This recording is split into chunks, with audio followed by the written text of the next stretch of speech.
গতকাল রাত্রে রূপালী বর্মন, মহিলা, 30 বছর বয়স, আনুমানিক, MSc নার্সিং পাশ করা, আমাদের নীলরতন সরকার হাসপাতালের গাইনিকোলজি অ্যান্ড অবস্টেট্রিক্স ডিপার্টমেন্টের যে এইচডিউটার ছিল, সেই এইচডিউ এর নার্সিং স্টাফ। উনি গতকাল রাত্রে আনুমানিক রাত্রি 9টার সময় পেশেন্টকে পরিষেবা দেওয়ার জাস্ট একটু পরেই, ইনিশিয়াল পরিষেবা দিতে হয় তো 8টায় হ্যান্ড ওভার হয়, 9টার সময় উনি শৌচালয়ে প্রবেশ করেন। তারপরে যা হয়, এখানে বিজি ওয়ার্ড, এনারের সাথে তো সবসময় ভর্তি থাকে, এখানে বেড পাওয়া যায় না, তো সবাই কাজে কর্মে ব্যস্ত। আমাদের জুনিয়র ডাক্তার, রেসিডেন্ট ডাক্তার যিনি ছিলেন, উনি ওনার খোঁজ করেন, ওনার আরেকটা অন্য পেশেন্টের ডেথ সার্টিফিকেট লেখার জন্য সব ডিটেলস চাইছিলেন।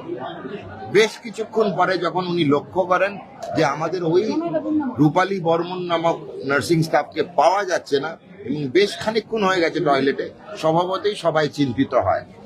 বাইরে ধাক্কা এবং গলা ওঁচানোর পরে উনি ভেতর থেকে কোনো রকম সাড়া দেন না এবং সাড়া দেননি বলে আমাদের এখানে যারা গ্রুপ ডি অ্যাসিস্ট্যান্ট আছেন, জেনারেল ডিউটি অ্যাসিস্ট্যান্ট, তাদের কাউকে ডেকে দরজাটা ভাঙার পরে দেখা যায় যে উনি অচেতন অবস্থায় রয়েছেন।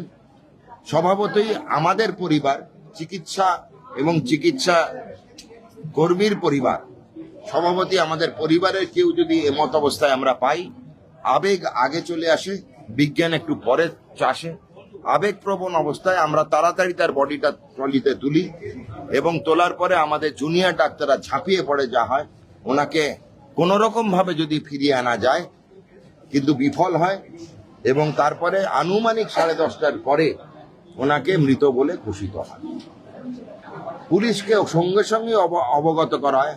আনুমানিক 11টার বেশ কিছুক্ষণ পূর্বে, 11:15 থেকে 10:50 নাগাদ পুলিশ চলে আসেন এখানে। আমরা পরবর্তী যা সবকিছু পুলিশের হাতে আমরা তুলে দিই। প্রাথমিকভাবে জানা গেছে কি উনি আত্মহত্যা করেছেন? আমরা অনুমানে চলি না, বিজ্ঞানে চলি। অনুমানের কোনো জায়গা নেই। দয়া করে সংবাদ মাধ্যম কোনো অনুমানের অবকাশ রাখবেন না। ময়না তদন্তের জন্য আমরা মৃতদেহটি পাঠিয়েছি। মৃত ব্যক্তির হাজবেন্ড, ওনার নাম হচ্ছে রাহুল দাস।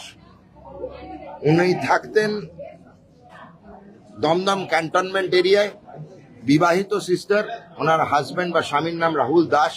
ওনারা কলকাতা শহরে দমদম ক্যান্টনমেন্ট এরিয়ায় থাকতেন।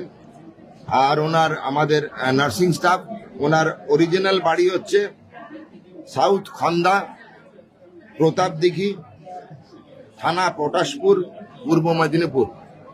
দু জায়গাতেই আমরা খবর পাঠাই তৎক্ষণাৎ। হাজব্যান্ড চলে আসেন আনুমানিক 11টার পরে। ওনাকে পুরো জিনিসটাই অবগত করা হয়েছে, আমরা যা দেখেছি করেছি। ওনার একটা আবেদন হয়েছিল স্বাস্থ্য দপ্তর এবং পুলিশের কাছে, সেটা হচ্ছে যেহেতু উনি মারা গেছেন নীলরতন সরকার হাসপাতালে, ময়নাতদন্তটা অন্যত্র করানো।